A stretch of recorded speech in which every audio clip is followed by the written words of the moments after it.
Today we're going to learn about the scientific notation. Scientists and mathematicians use scientific notation when they're talking about very large or very small numbers. Instead of writing out all those zeros, they use scientific notation. So, the distance from the sun to the earth is extremely far, or 150 million kilometers. So instead, we're going to say 1.5 times 10 to the 8th kilometer. Here are two rules that I want you to keep in mind always when you're changing a number into scientific notation or vice versa. Normal numbers bigger than 1 or very large numbers always have a positive power of 10. So when we convert from scientific notation back to the number, 62 is larger than 1, so it has a positive power of 10. Here, after scientific notation, we have a very large number. It's bigger than 1, so we have a positive power of 10. Now, values smaller than 1, usually they have decimals in them, always have a negative power of 10.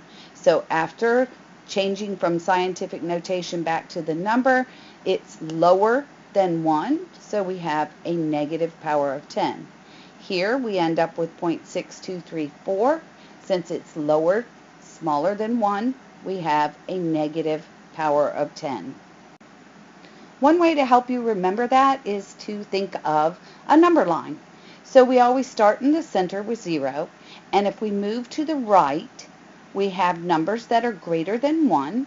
They're going to be positive. If we move to the left, then we have numbers less than 1, so they are going to be negative. The power of 10 value right here tells us how many places to move the decimal point. So right here we have a negative 3. So that's going to tell us to move 3 places to the left. Remember your number line, the negative values are on the left side. So we're going to start with 2, and then because it's negative 3, we're going to move it over 3 places. 1, 2, 3. And we end up with 0.00231. Here, we have a positive value of 10, so we're going to move 8 places to the right. Start at your decimal point, 1, 2, 3, 4, 5, 6, 7, 8, and we end up with 149600000. Here's another example. We have 1.5 times 10 to the 4th. Now remember, we look at the value of 10. It's a positive 4. Think of your number line. The numbers to the right of the 0 are positive, so we're going to move our decimal point to the right. So since it's a 4, we're going to start at our decimal point and move it 4 places to the right. 1, 2, 3, 4, and then we're going to fill in the gaps with 0 and end up with 15,000. Here, the value of 10 is a negative 4. Now remember, on your number line, the negative numbers are on the left, so we're going to move our decimal point to the left. Start at your decimal point, 1, 2, 3, 4, and you end up with 0.00058. Here are 2 more examples. Here's our scientific notation, and we want to change it back into a number. We look at our value of 10, which is a positive 5. 5 is to the right on the number line, so we're going to move our decimal point to the right, starting at your decimal point, 1, 2, 3, 4, 5. Fill in your zeros, and you end up with 275,600. Here we have scientific notation. We're going to look at our value of 10. It's a negative 3. Negative numbers are to the left on our number line, so we're going to move our decimal point to the left 3 times. 1, 2, 3.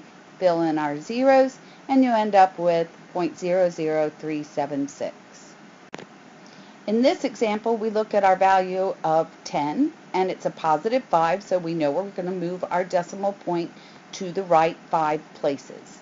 Start at your decimal point, 1, 2, 3, 4, 5, and since we don't have any gaps, we don't need to fill in any zeros.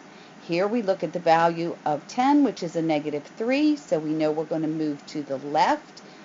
And a 6, we always assume that decimal point is right after it. We just don't put it. So here we'll start at our decimal point, 1, 2, 3, fill in our zeros, and we get 0.006. Now we're going to take our very large or very small numbers and turn them into scientific notation.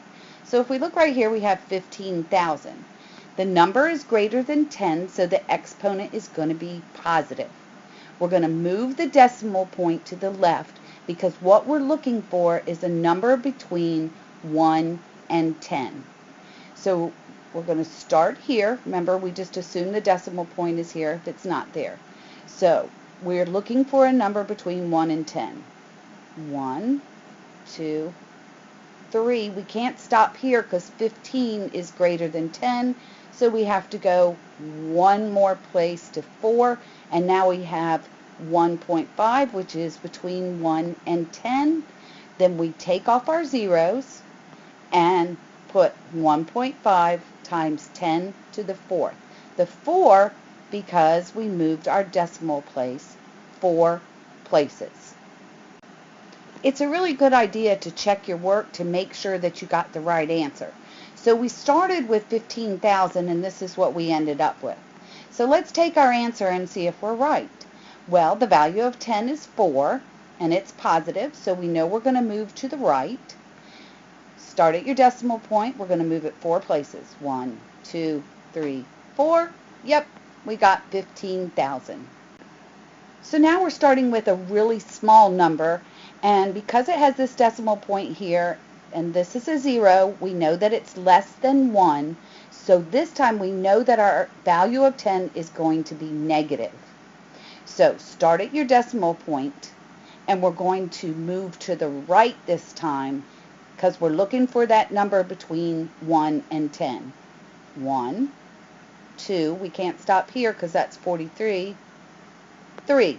4.3 is in between 1 and 10, so that's where we stop. We take off our zeros and we end up with 4.3 times 10 to the -3. Here's another example.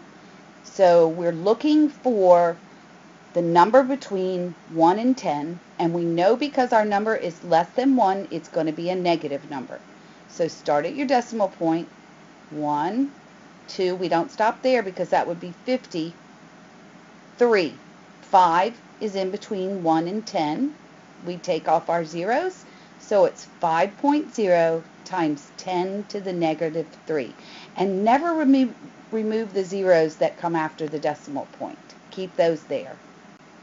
In this example, we see 1,000. It's greater than 10, so we know that our exponent for our value of 10 is going to be positive.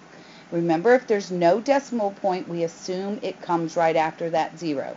So we're going to start there, and we're looking for the number between 1 and 10.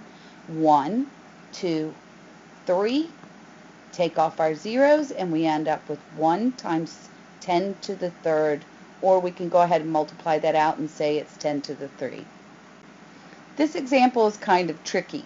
This number 8 is not greater than 10, so we know the exponent will not be positive, but 8 is already a number between 1 and 10, so we don't have to move the decimal point anywhere.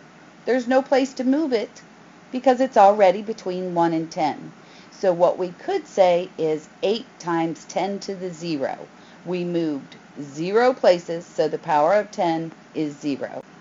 Okay, now it's your turn. Turn this number into 1 into scientific notation. Turn it off, work it out, and then replay it and see if you got the right answer. So we have 486.1. So I need a number between 1 and 10. So I'm going to start here, and I know I'm going to move to the left. 1, 2, 4 is in between 1 and 10.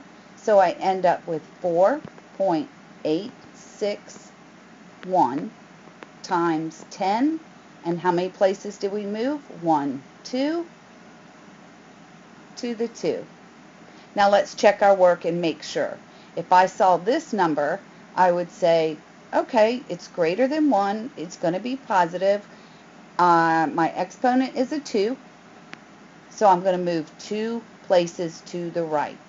1, 2, and I would end up with 486.1. Yes, it worked.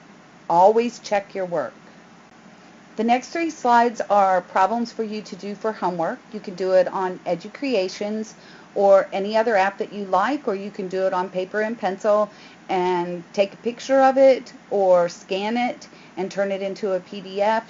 Either way, upload it into Edmodo so I can grade it and see that you've done it. See you in class. Remember to use your rules, like this number is less than 1, so we know that it's going to be a negative exponent power of 10.